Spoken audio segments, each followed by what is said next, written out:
Halo teman-teman Beli Cerdas, kembali lagi bersama Tengguin Podcast KPU Kabupaten Bulungan.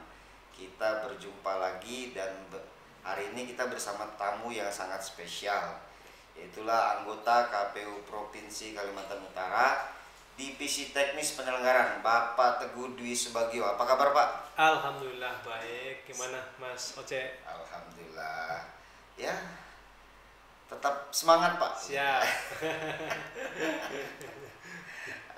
Ini sangat spesial ya teman-teman Beli Cerdas. Nah mungkin teman-teman Beli Cerdas belum kenal nih siapa sih Bapak Teguh Dwi Subagio ini. Nah sebagian mungkin sudah kenal. Nah nanti beliau akan memperkenalkan nih rekam jejak beliau, pengalaman beliau hingga sampai menjadi anggota KPU Provinsi Kalimantan Utara. Nah monggo Pak, mungkin diceritakan dulu nih pengalamannya sebagai penyelenggara dan seperti apa nih Pak kira-kira. Baik. Assalamualaikum warahmatullahi wabarakatuh. Salam. Selamat pagi dan salam sejahtera untuk semua warga Bulungan, khususnya dan Kaltara pada umumnya. Saya kebetulan menjadi penyelenggara sejak tahun 2009. Nama saya Teguh Dwi Subagio.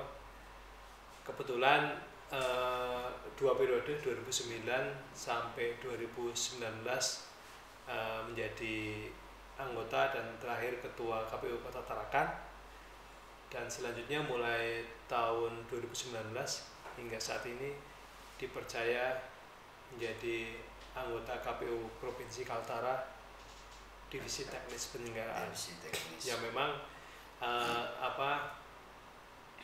awalnya kita lihat tertarik di KPU, lalu kemudian setelah masuk menjadi passion, dan sampai sekarang walaupun pekerjaan kadang-kadang berat sekali, tapi karena passion yang kuat, asik ya. Iya. Memang kalau diseriusi sih bisa sih Pak ya, Iya. tapi mungkin perlu dibawa ASN yang sedikit santai-santai serius ya, gitu Pak betul, ya. betul. Karena memang pekerjaan penyelenggara itu kan apalagi kalau divisi teknis itu kan aturan-aturannya sudah jelas, rigid, detail begitu ya.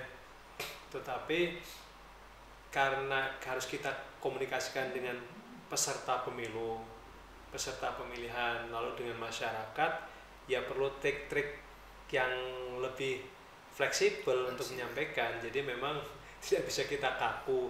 Tapi aturan tidak boleh dilanggar, tapi penyampaiannya perlu modifikasi, perlu kreasi dari semua teman, nggak hanya teman-teman divisi teknis, tapi teman-teman divisi yang membidangi sosialisasi juga sangat berperan untuk memberikan sentuhan-sentuhan sehingga kegiatan penyelenggaraan bisa berjalan dengan baik, didukung, diterima oleh semua yang terlibat di dalamnya.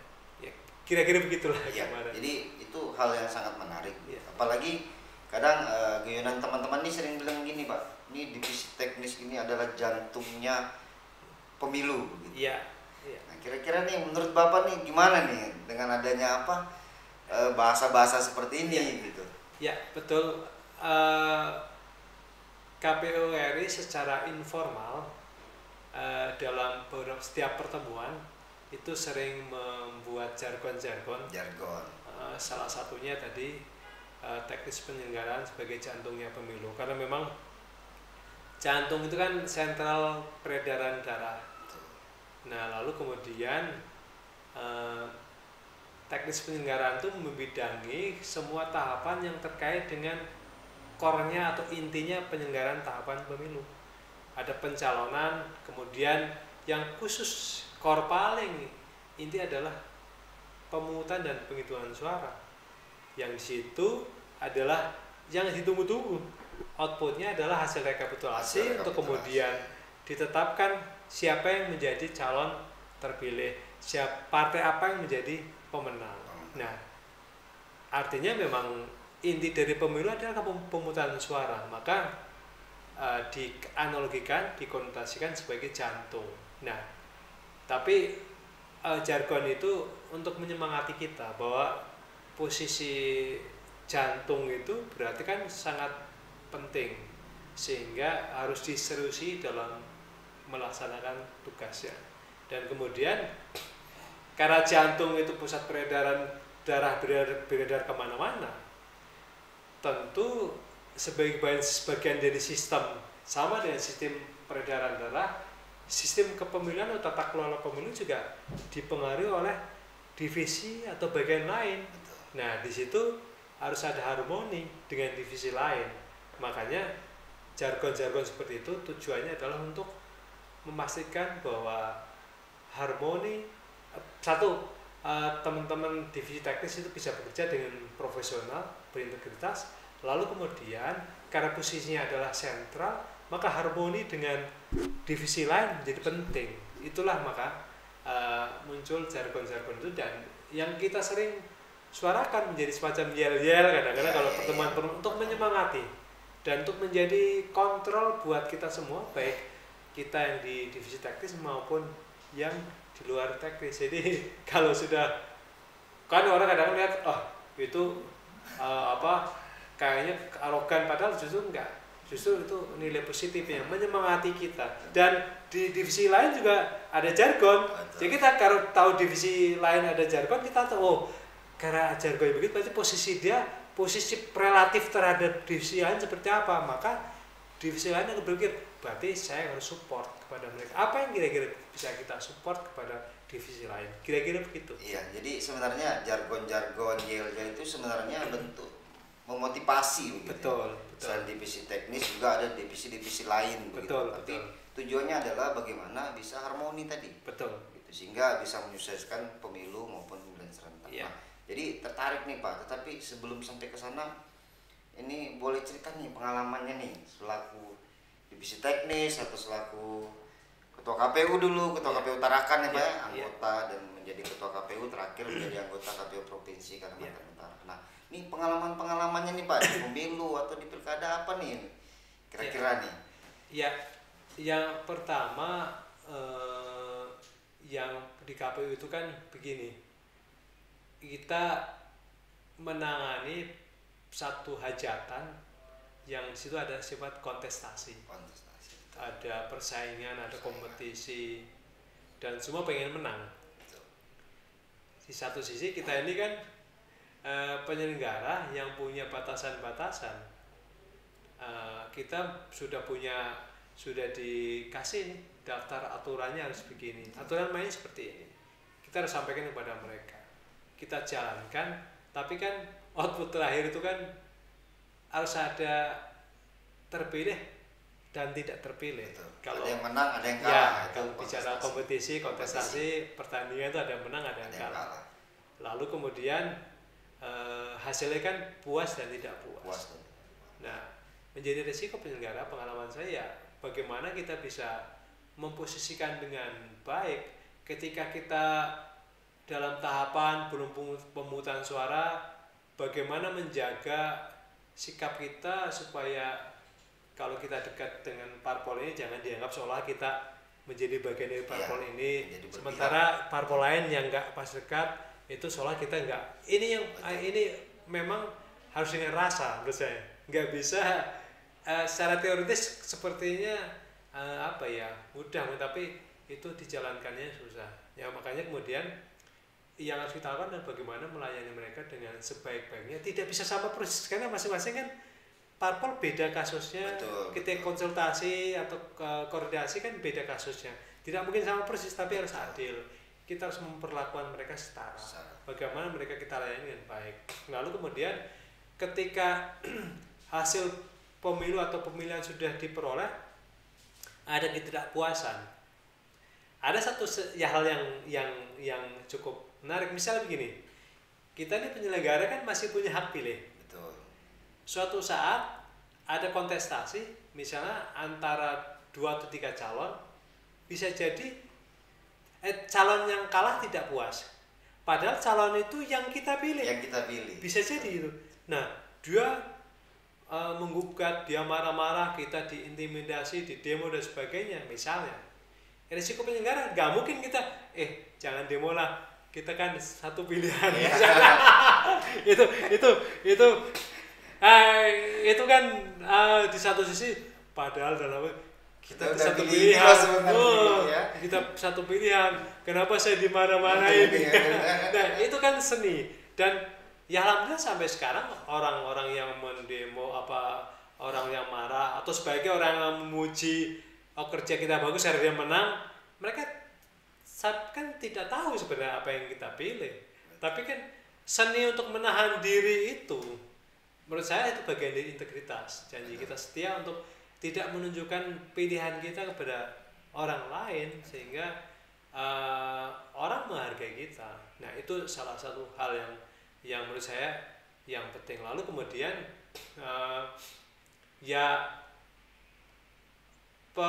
persepsi orang yang menarik juga, persepsi orang kadang-kadang KPU sekarang sibuk ya, kalau biasanya nggak ada kerjaan, kalau nggak ada tahapan. Padahal kan kita tahu bahwa untuk menuju proses hajatan inti, pemungutan dan penghitungan suara sampai penetapan itu kan panjang. Betul. Ya, kita tahu bahwa ya masyarakat nggak tahu kan, tapi ini KPU nggak ada, padahal nggak pilkada nih nganggur kayaknya. Betul. Gitu ya. Padahal kan pemilu itu kan siklus.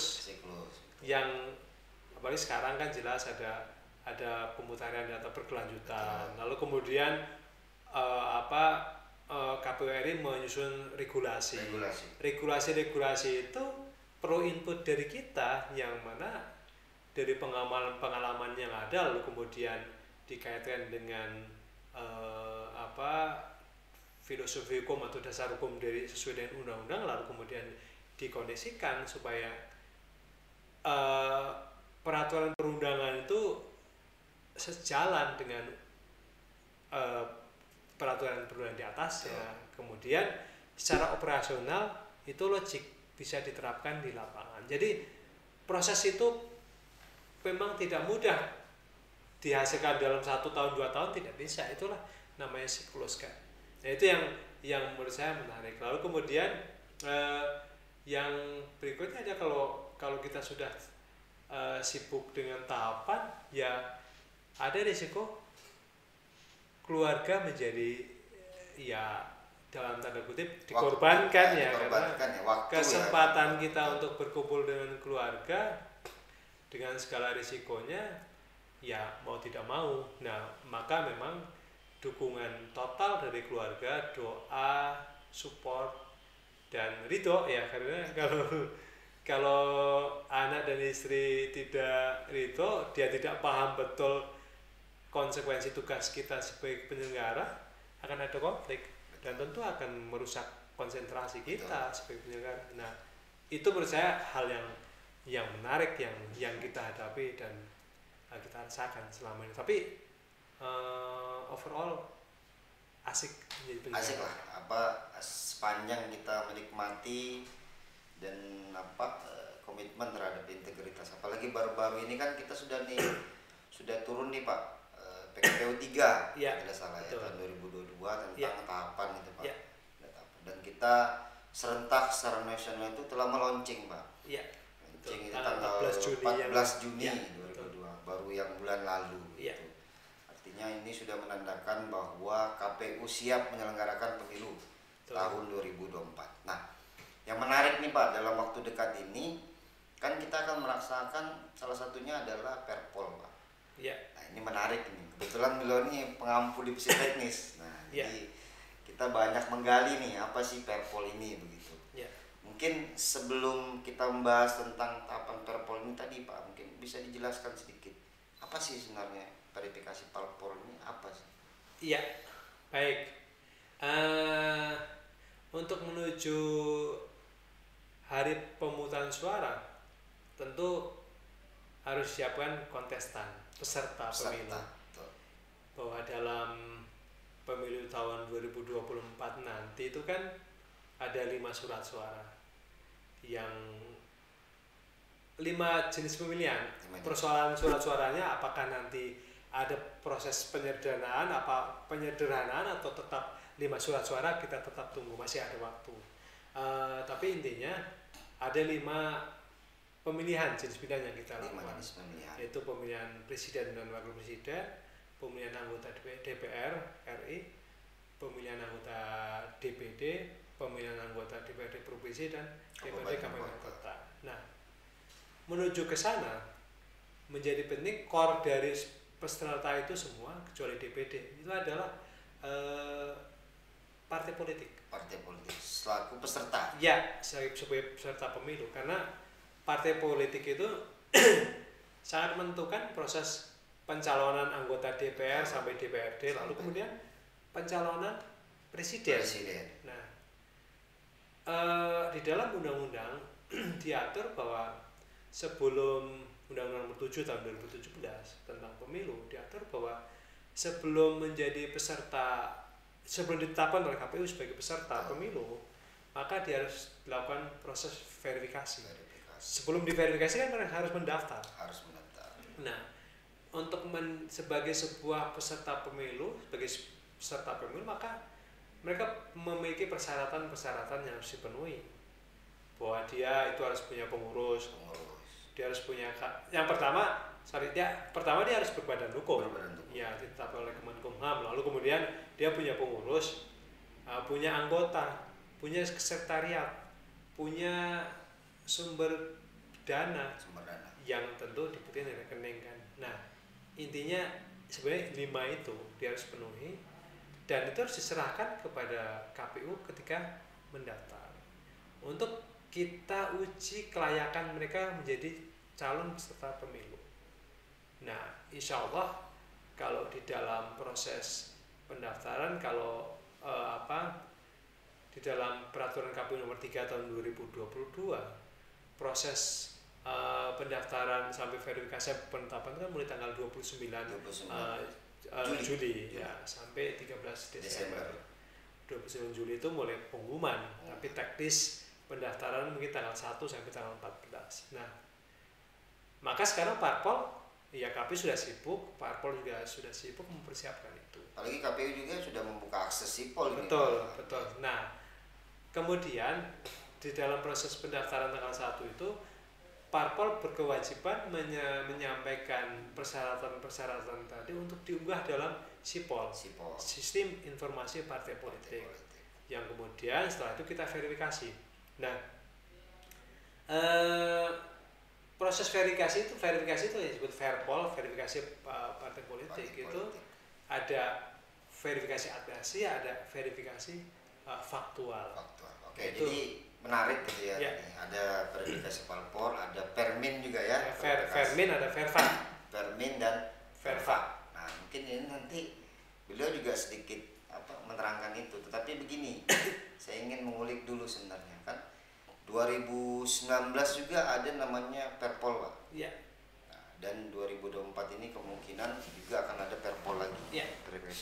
Nah, sebenarnya kalau kita melihat syarat ketentuan yang baru pasca putusan MK itu kan memang ada beberapa perubahan Pak ketentuan itu yang diadopsi termasuk di Undang-Undang 7 tadi bahwa memang ada beberapa syarat terkait parliamentary threshold tadi Pak. Artinya salah satunya partai politik yang sudah masuk dalam parliamentary threshold itu tidak di verfak lagi Pak.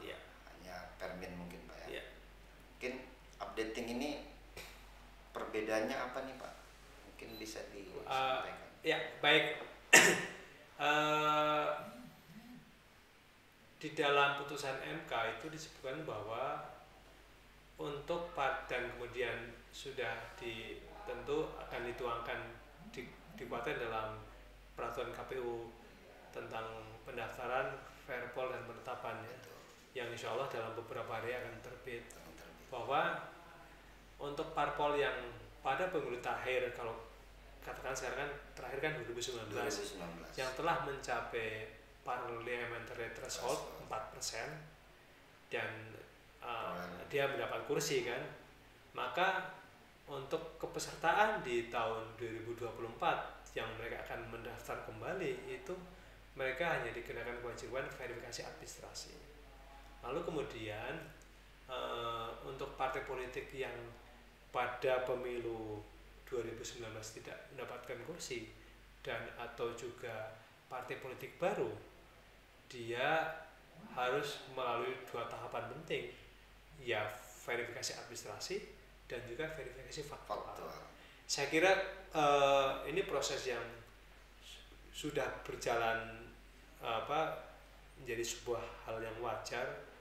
Artinya mungkin bagi yang mungkin Fermin itu dalam proses ibaratnya reward ya bagi yang sudah mencapai itu. Tapi Fermin pun juga penting. Artinya begini, parpol itu sebenarnya baik yang parpol sudah mencapai PT atau parlemen atau yang belum, harus menyikapi proses Fermin ataupun atau Verfak itu dengan bijaksana, dengan baik. Kenapa?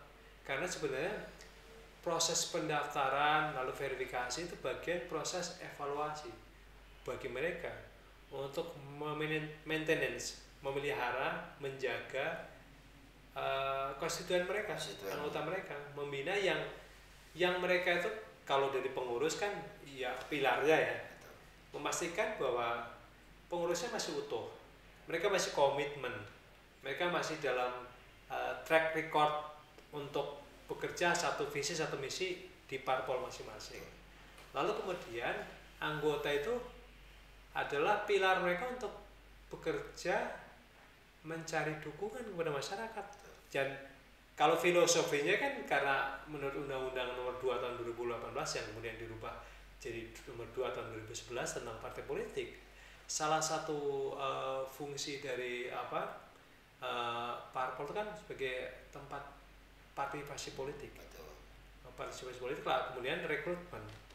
Jadi dari kepengurusan, dari keanggotaan itu nanti akan muncullah aspirasi, saluran yang lalu saluran parpol yang disampaikan oleh masyarakat, lalu kemudian dari situ akan muncul dari kader pengurus, dari kader anggota, calon-calon pemimpin, calon presiden, calon anggota DPR, anggota DPRD maksudnya.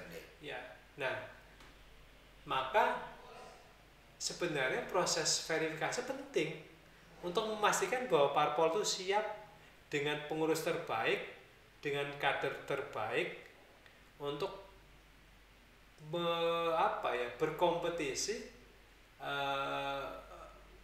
beradu ide, beradu program, lalu kemudian menunjukkan juga kinerjanya, bukti pengabdian kepada masyarakat untuk dinilai menyenangkan sesuai dengan harapan masyarakat atau tidak. Nah, maka kalau proses verifikasi administrasi berjalan dengan baik, sebelum itu dia harus melakukan konsolidasi kepengurusan dengan baik, lalu kemudian administrasi dipelihara dengan baik, kemudian anggota dikelola dengan baik, di kader dibina dengan baik, maka mau Fermin, mau Verfak itu tidak ada masalah. Karena sudah siap memang. Sudah siap. Nah, artinya semakin mereka serius menyiapkan diri untuk Fermin atau Verfak, itu saya kira akan sangat berbanding lurus dengan hasil perolehan suara yang akan mereka dapatkan di 14 Februari tahun 2024. Jadi menarik begitu. Tapi itu tadi sudah dijelaskan nih Fermin. Nah, ini yang sering teknis di lapangan nih Pak, biasanya berkaitan dengan Verfak nih Pak. Iya. Nah, mungkin ada pengalaman atau masalah mungkin di Verfak ini kan Pak, kadang-kala sering membuat kita selaku penyelenggara itu kadang-kala Pak serba salah. Ya, gitu. Mungkin ada hal-hal pengalaman itu Pak. Iya. Ya, memang masih menyambung dengan diskusi di awal tadi bahwa kalau misalnya partai politik itu tidak serius melakukan proses rekrutmen, proses kaderisasi keanggotaan, kalau pengurus kan pastilah, karena pengurus kan dia hari-hari sama-sama, orang jadi pengurus kan pasti ada komitmen yang kuat sama-sama. Tapi kalau anggota kadang-kadang kalau saking banyaknya, ada beberapa, mohon maaf, ini fakta pengalaman beberapa parpol yang pada pemilu-pemilu yang lalu mengambil jalur yang terlalu pragmatis dan itu tidak berintegritas sebenarnya, tidak baik buat kita semua. Jadi mungkin karena sekarang ini katakanlah misalnya dia punya teman pengurus, lalu kemudian kerja di sebuah lembaga yang di situ ada KTP di sebuah instansi atau apa lembaga atau apa yang di situ ada KTP masyarakat, atau kadang mohon maaf ada seorang kepala di lembaga atau satuan pendidikan ya di sekolah misalnya, dia guru dan tenaga kependidikan di situ ada KTP semua, berarti dia biasanya kan kan swasta ya kalau di negeri, ada KTP anggotanya tanpa sepengetahuan orangnya dia masukkan karena buru-buru kan mengambil praktisnya, padahal di dalam Undang-Undang Nomor 2 Tahun 2018 dalam konteks keanggotaan parpol itu harus bersifat terbuka, sukarela dan tidak diskriminatif. Betul. Ya itu kadang yang seperti itu kadang-kadang masih ada parpol yang melakukan. Nah, efeknya ketika orang itu secara administratif dimasukkan, maka ketika kan menjadi tugas bagi kita untuk melakukan verifikasi faktual. Kalau dia partai baru atau partai yang tahun pemilu yang lalu belum mencapai ambang batas atau PT, kita verify. Tapi kalau misalnya dia partai lama sudah masuk PT, berarti kan tidak verify, kita vermin. Otomatis kalau dengan sistem sekarang masuk dalam sipol, terdaftar di daftar di sistem informasi partai politik di sipol. Ini kan merugikan. Nah, kemudian kalau secara faktual orang itu kemudian menjadi sampel untuk kita verifikasi faktual di lapangan, biasanya itu yang pengalaman teman-teman verifikator itu orang itu nggak tahu-tahu kok KTP saya di partai ini, tiba-tiba dijadikan anggota parpol. Ternyata menjadi anggota parpol tanpa sepengetahuan. Berarti kan dia tidak terbuka, ya kan, dan itu merugikan masyarakat. Efeknya verifikator biasanya dimarahi. Betul. Nah, tantangan buat penyelenggara yang menjadi verifikator nanti adalah dia harus bersikap dingin, tenang, jangan sampai ikut terpancing. Karena tapi jangan juga terlalu over. Misalnya begini, contoh pengalaman misalnya, bisa jadi penyelenggara itu terjebak pada posisi dia menjelaskan terlalu jauh. Misalnya contoh gini, orang itu seorang anggota parpol yang namanya masuk tanpa pengetahuan dia sebenarnya antara mau dan tidak. Dia justru bertanya kepada verifikator. Bisa jadi verifikator terjebak pada menjelaskan, oh partai ini bagus ini. Itu kan betul. Berbahaya kan? Ya, terjebak sendiri. Akhirnya bisa jadi pada posisi kita makanya nanti teman-teman ketika melakukan perekrutan calon verifikator harus hati-hati. Penyelenggara harus betul-betul di briefing. Jangan sampai kita larut dalam itu, tapi jangan juga sebaliknya atau jangan jelek di parpol ini, ya kan? Itu kan berarti kan tidak adil itu. Nah, tapi yang lebih parah lagi kita dimarahin dan ada potensi bisa jadi kita menjadi ya sasaran kemarahan orang yang merasa tersinggung. Nah, di situ menurut saya pentingnya peran verifikator untuk bisa menjelaskan secara persuasif tugas dan fungsi dia ketika dia melakukan verifikasi sehingga tidak terjadi salah paham dan dia tidak overacting juga gitu. Jadi tapi saya kira semua itu terpulang pada parpol. Kalau parpol melakukan proses rekrutmen secara terbuka, transparan dan partisipasif, saya kira kejadian itu nggak akan terjadi dan nggak akan terulang. Idealnya seorang anggota parpol kan dia sudah punya kartu tanda anggota, dia pegang. Berarti dia penuh dengan kesadaran. Begitu kita datangi, begitu KPU RI menetapkan parpol ini yang menjadi sampel dari sekian anggota yang diserahkan, dimasukkan dalam persyaratan sekian, katakanlah misalnya di Kabupaten Bulungan katakanlah misalnya 175 sebuah parpol itu, maka 175 orang itu idealnya sudah paham. Ya bahkan kalau dia menyerahkannya 300-400 orang itu sudah paham semua bahwa saya sadar dengan sepenuhnya bahwa saya tahu dan atas kesadaran sendiri saya menjadi anggota parpol. Ketika verifikator KPU mendatangi dia, ya betul saya memang anggota parpol ini. Nah, saya melihat ada beberapa parpol yang memang siap dengan itu. Maka ketika hari pemungutan suara, orang-orang itu yang akan bekerja kan. Betul. Karena dia dengan penuh Sebagai dengan mesin, kesadaran. betul. Tapi kalau proses memasukkan masih menjadi bagian dari proses rekrutmen yang sambil coba-coba, parpol yang akan rugi sendiri. Betul. Jadi fenomenal itu ya kita alami juga Pak. Contoh waktu merekrut badan ad hoc. Ya. Baik PPK, PPS, KPPS, sampai relawan demokrasi itu kan kita detek pakai sipol Pak. Ya. Kita detek muncul namanya. Ya. Nah kita klarifikasi begitu pada yang bersangkutan. Dia bahwa saya nggak pernah Pak menyerahkan daftar. Ini kan jadi masalah baru begitu bagi kita dan ini menghambat begitu bahwa seorang ad hoc itu mau mengabdi betul-betul membantu kita untuk menyelenggarkan pemilu itu terhambat hanya karena persoalan-persoalan seperti itu. Nah itu fenomenal yang memang terjadi di lapangan bahkan dari pemilu ke pemilu. Nah saya kira harapannya nanti ya ada perbaikan-perbaikan ke depannya. Nah lanjut itu tadi kita sudah bicara nih Pak tentang Permin, Perpol.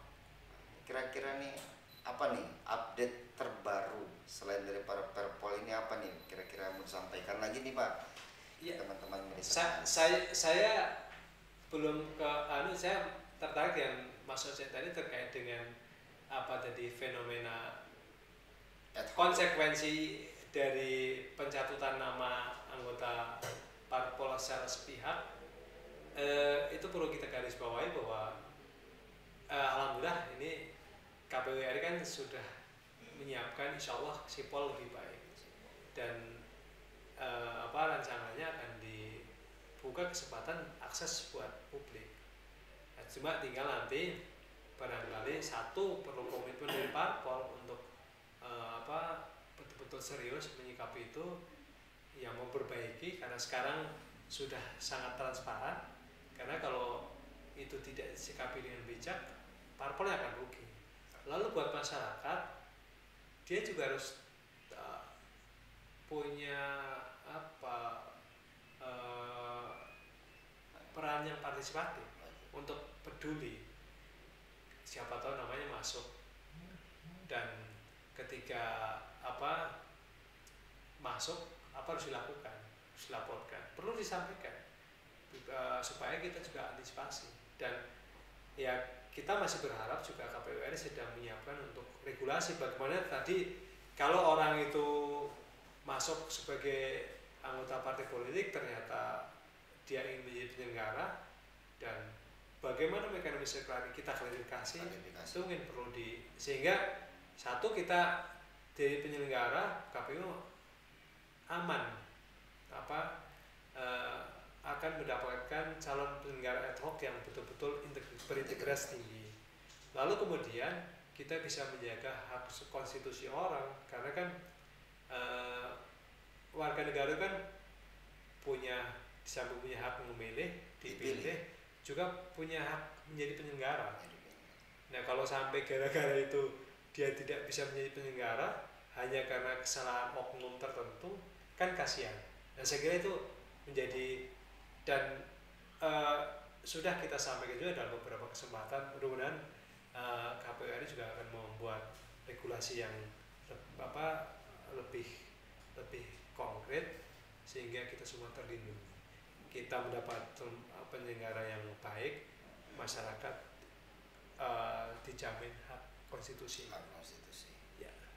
Kemudian terkait dengan isu-isu yang yang ini ya saya kira kita semua tahu sekarang walaupun pilpres kan sebenarnya pemilu kan 5 jenis pemilihan kemudian di akhir tahun 2024 bahkan ada pilkada tapi sekarang orang tersedot pada pilpres kan karena sudah mulai di blow up oleh media tentang figur tokoh-tokoh yang berpotensi untuk menjadi bakal calon. Nah, saya kira itu secara positif itu tontonan buat kita semua sebagai masyarakat. Ya kita sih berharap kita semua sebagai masyarakat menyikapi dengan bijak, memanfaatkan kesempatan itu. Begitu dimunculkan si A, si B sebagai figur yang mungkin akan dipinang oleh parpol, ya kesempatan kita untuk melihat track recordnya. Karena sekarang ini sangat terbuka buat kita untuk melihat track record tokoh-tokoh itu. Nah, lalu kemudian pada saat hari H nanti kita punya pilihan. Jadi, dan penting lagi, jangan mudah terprovokasi. Itu ya itu yang kadang ngeri. Itu sekali tentang provokasi. Ya. Apalagi ada banyaknya berita-berita hoax. Betul. Itu juga perlu menjadi kedewasaan atau kecermatan masyarakat kita maupun teman-teman beli cerdas itu untuk bisa mengenali mengenali terus memverifikasi benar nggak, update nggak informasi seperti ini. Salah satunya terkait dengan kepemiluan. Nah, terakhir nih Pak, kira-kira pesan dan kesannya, pesan aja nih Pak kepada teman-teman beli cerdas, mungkin parpol ataupun masyarakat khususnya Kabupaten Bulungan maupun pada masyarakat Kaltara, apa nih Pak terkait untuk pemilu 2024? Ya, baik. Pemilu itu kalau dihitung itu kan tinggal berapa ya? 500 bulan. Ya. 19 bulan ya. 19 bulan. Ya.